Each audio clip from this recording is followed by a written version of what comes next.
अस्सलामुअलैकुम दोस्तों, क्या हाल चाल है। ये हमारे नए दोस्त हैं जी, अमजद भाई, और इनसे इंशाल्लाह दिन की रोशनी में जो है ना आपसे मुलाकात करवाएंगे।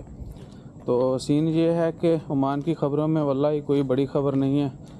वो जो है ना कल कबड्डी वालों ने बड़ी प्रैंक की, अवाम को खूब जो है ना उन्होंने निचोड़ा है। और उसके बाद ओमान की ख़बरों में वल्लाही कोई बड़ी ख़बर नहीं है, बड़ी नहीं बड़ी।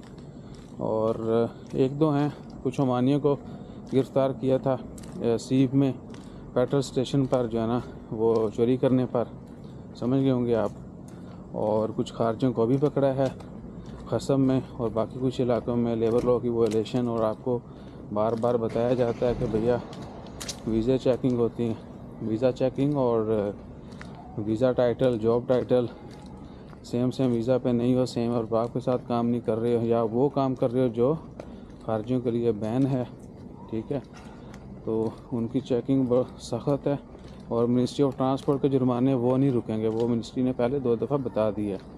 एयरपोर्ट पर भी रोक रहे हैं, बेशक उन्होंने अनाउंसमेंट की थी, लेकिन उसके बावजूद जो है ना लॉ लग रहे हैं। बहरहाल एयरपोर्ट पर मैंने आपको बताया था कि शॉर्ट और लॉन्ग टर्म पार्किंग जो है वो उसकी फ़ीस काफ़ी कम कर दी गई है, ठीक है। तो बेहतर है गाड़ी ले के जाओ, 200 से बेहतर है 10-20 किसी दोस्त को दे दो, उसकी गाड़ी मांग के ले जाओ, या क्या है कि टैक्सी ले जाओ, ठीक है जी।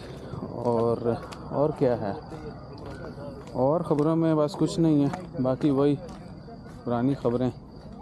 तो अपना ख्याल रखिए, और जैसे कोई बड़ी ख़बर आती वो भी शेयर करेंगे। जज़ाकल्लाह, अल्लाह हाफ़िज़।